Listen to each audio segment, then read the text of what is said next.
Hello everyone, again welcome to my channel. और आज हम राजस्थान जीके का ही एक और टॉपिक लेंगे, राजस्थान का एकीकरण। किस तरह से राजस्थान का एकीकरण हुआ, क्योंकि क्या हुआ था जब पहले राजस्थान के अंदर जो डिस्ट्रिक्ट थे, जो जिले थे, अभी वो अलग अलग रियासतों में थे। जैसे उदयपुर मेवाड़ रियासत अलग थी, शाहपुरा रियासत अलग थी, किशनगढ़ रियासत अलग थी। मतलब छोटी छोटी जगह रियासतों में बटी हुई थी।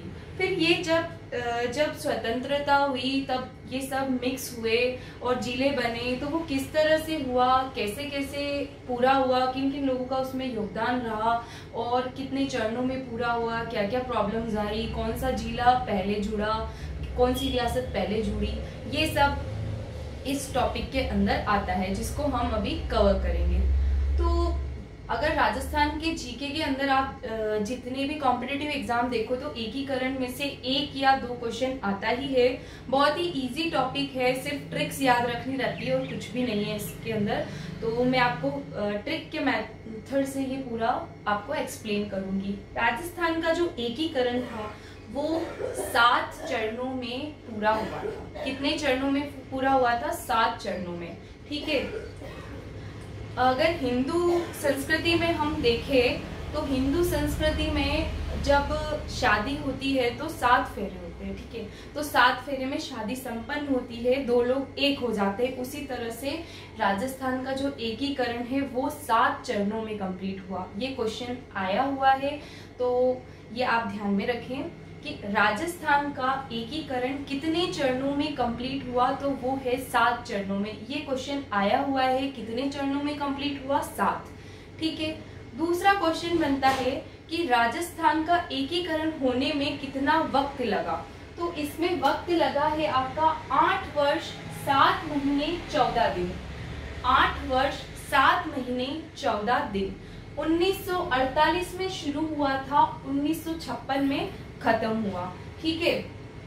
1948 में शुरू हुआ था और 1956 में खत्म हुआ। वैसे भी 8 साल हो रहे हैं, तो 8 वर्ष 7 महीने और 14 दिन लगे। ठीक है। तो आपको ऐसा कुछ नहीं करना है, जैसे आप ऐसे भी ध्यान में रख सकते हैं। 8 वर्ष 8 और 7 कितने होते हैं? 8 और 7 होते हैं 15, लेकिन 15 नहीं 14 दिन। ठीक है, ये ध्यान रखना। 8 7 15 नहीं 14। तो 8 वर्ष 7 महीने 14 दिन इसमें वक्त लगा। एकीकरण 7 चरणों में कंप्लीट हुआ। उस समय राजस्थान के अंदर कितनी रियासतें थी? उस टाइम जो अभी हम जिले बोलते हैं वो रियासतें थी, 19 रियासत थी। 3 ठिकाने थे। जनरली क्वेश्चन आता है 3 ठिकाने कौन कौन से थे। ठीक है। तो मैंने इसकी ट्रिक बनाई है नामाकुल।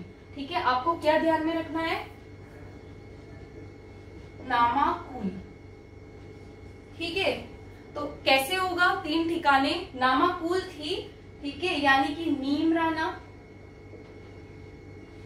उससे हो जाएगा आपका कुशलगढ़, और ल से हो जाएगा आपका लावा। नीमराना, कुशलगढ़ और लावा, नामाकुल। ठीक है। जैसे ही ठिकाने बोले तो ठिकाने क्या है? नामाकुल। क्यों नामाकुल? मैंने इसकी ट्रिक बनाई है, वो भी एक और क्वेश्चन आपका यहाँ पे ऐड हो जाता है। क्योंकि जब उस समय पर अंग्रेजों में तोपों की सलामी का अधिकार प्राप्त था, लेकिन तोपों की सलामी इन तीनों ठिकानों को नहीं दी जाती थी, इसीलिए इनको नॉन सैल्यूट स्टेट भी कहा जाता है। तो नीमराना, कुशलगढ़ और लावा 3 ठिकाने थे नामाकुल। नामा से हो गया नीमराना, कु से हो गया कुशलगढ़, ल से हो गया लावा। ठीक है। अदरवाइज आप ऑप्शन में देख के टिक कर ही सकते हैं। नीमराना जो है वो अलवर में आता है, कुशलगढ़ आपका आएगा बांसवाड़ा में, और लावा आएगा आपका टोंक के अंदर। ठीक है। तो ये आपका हो गया ठिकाने। कितने ठिकाने थे? 3, जो कि नामाकुल थे। उनको तोपों की सलामी का अधिकार प्राप्त नहीं था, इसीलिए उन्हें नॉन सैल्यूट स्टेट भी कहा जाता है। ठीक है।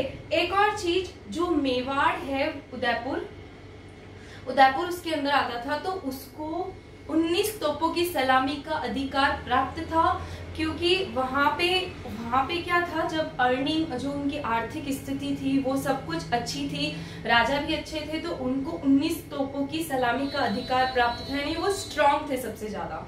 ठीक है, तो ये क्वेश्चन भी आया हुआ है कि 19 तोपों की सलामी का अधिकार किसको प्राप्त था, तो मेवाड़ रियासत को। और मेवाड़ रियासत राजस्थान की सबसे पुरानी रियासत है, ये भी आप ध्यान में रखेंगे।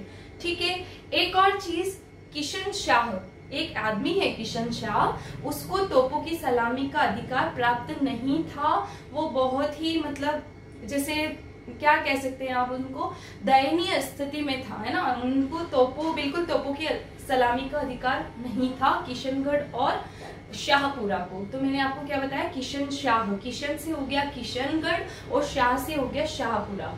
अब ये हो गया हमारा 3 ठिकाने, इनको भी तोपों की सलामी का अधिकार प्राप्त नहीं था। मेवाड़ सबसे पुरानी रियासत थी, उसको 19 तोपों की सलामी का अधिकार प्राप्त था, और किशनगढ़ और शाहपुरा को भी तोपों की सलामी का अधिकार प्राप्त नहीं था। ठीक है, एक केंद्र शासित प्रदेश था अजमेर मेरवाड़ा। क्या नाम था, अजमेर मेरवाड़ा।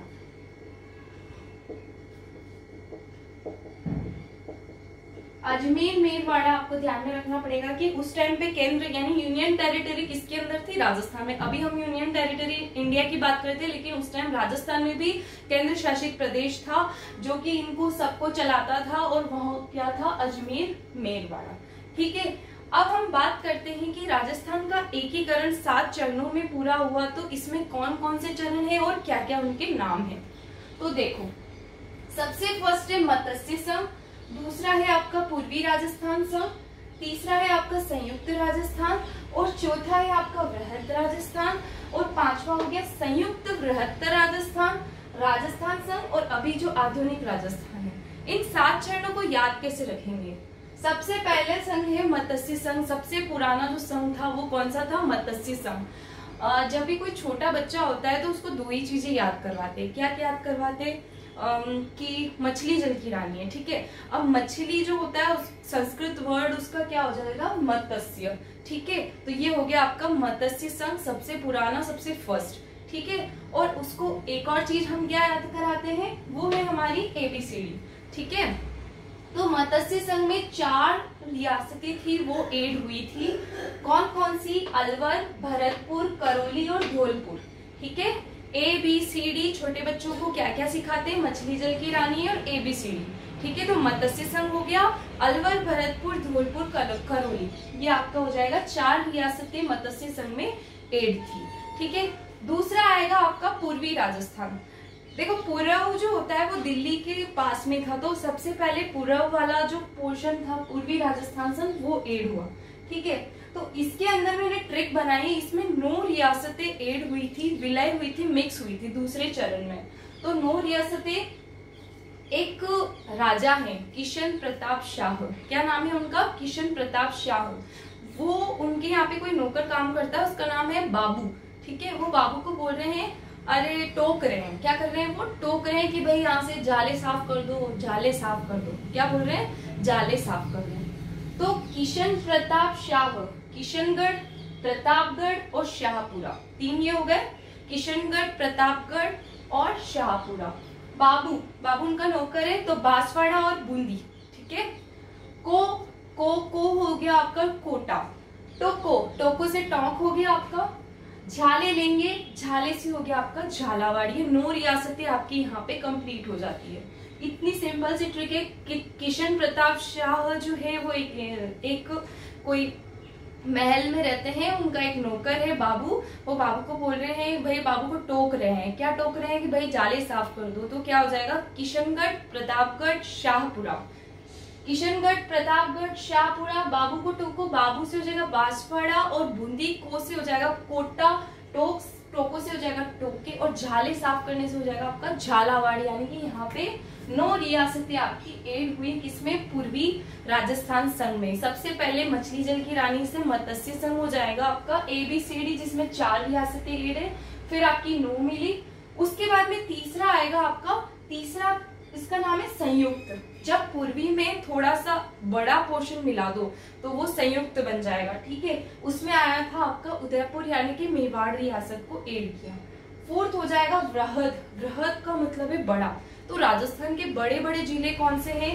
जयपुर, जोधपुर, जैसलमेर, बीकानेर। ठीक है, जयपुर, जोधपुर, जैसलमेर, बीकानेर, ये जब बड़े बड़े एड होंगे तो उनका नाम क्या कर देंगे हम? वृहद। संयुक्त बृहत्तर में कुछ भी नहीं हुआ था।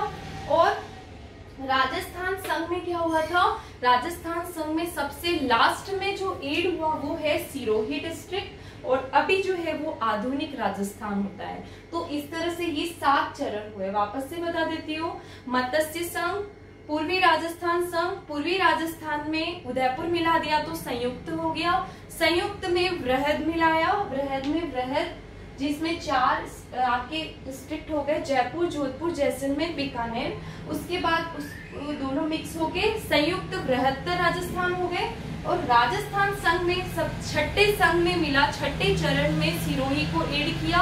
और लास्ट आधुनिक में 1 नवंबर 1956 को आपका अजमेर, मेरवाड़ा भी, अजमेर भी ऐड हो जाएगा। और ये कि कैसे हम इसकी डेट याद करें, कैसे हम इसका महीना याद करें, कैसे हम इसका ईयर याद करें। सबसे पहले ईयर में मैं बता देती हूँ आपको। 1948, 1948, 4848 आपका 3 टाइम्स आ रहा है।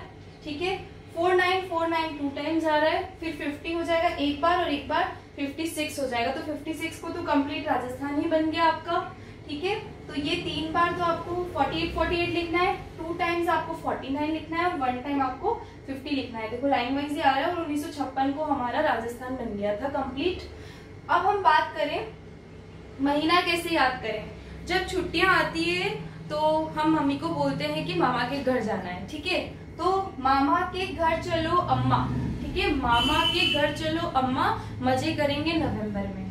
ठीक है, तो इसकी ट्रिक हो जाएगी महीने की।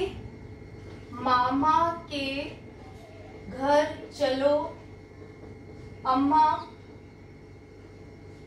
मजे करेंगे नवंबर में। कैसे ट्रिक हुई? मामा मार्च, मार्च मार्च। ठीक है, इसमें हो जाएगा आपका अम्मा, अप्रैल मार्च, अमा। ठीक है, अप्रैल मार्च। फिर हो जाएगा मजे, तो ये हो गया मई और जनवरी और नवंबर। ठीक है, कैसे हुआ? मामा, मामा के घर जाना है। ठीक है, तो मार्च मार्च, और ये हो जाएगा आपका अम्मा, अप्रैल मार्च, मजे से मई और जनवरी, और कब करने मजे? नवंबर में। ठीक है, और ये हो गया आपकी डेट। फर्स्ट तो है 18 मार्च से शुरू हुआ था, लास्ट हो गया 1 नवंबर को खत्म हुआ।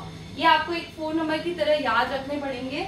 क्या है इसकी डेट? क्या हो जाएगी आपकी? 18, 25, 18, 30, 15, 26, 1। ये किसी का फोन नंबर है, आपको याद रखना है। ठीक है, हेल्पलाइन नंबर है। एकीकरण की हेल्पलाइन नंबर हो गई 18 25 18 30 15 26 1। ये आपको ध्यान में रखना है। तो इस तरह से मैंने आज आपको क्या क्या कवर करा दिया, कितने चरणों में हुआ, कितना टाइम लगा, कौन कौन सी रियासतें थी, कौन कौन से ठिकाने थे, किनको तोप की सलामी का अधिकार प्राप्त था, कौन सा केंद्र शासित प्रदेश था, कौन सी रियासत कब मिली, मंथ के नेम कैसे याद करना है, मामा के घर चलो अम्मा, मजे करेंगे नवंबर में। ठीक है, मामा मार्च मार्च, अम्मा अप्रैल मार्च, मजे मई जनवरी, और नवंबर लास्ट। ठीक है, फोन नंबर हेल्पलाइन क्या है एकीकरण की? 18 25 18 30, 18 25 18 30। ये इतना याद रख लो। फिर हो गया आपका 15 26 1। 1 को तो लास्ट में आपको ध्यान ही हो जाएगा। 26 जनवरी भी आपको पता है, और 1 नवंबर। ठीक है, 18 25 18 30 15। ठीक है, ये ध्यान में रख लें आप हेल्पलाइन नंबर।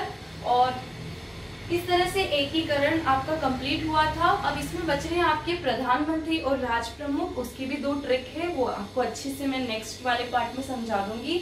ये वाला पार्ट आपको कैसा लगा? Kindly like share and subscribe. और अगर आपको वीडियो पसंद आती है तो बहुत सारे कमेंट्स कीजिए, एडवाइस दीजिए किस तरह की वीडियो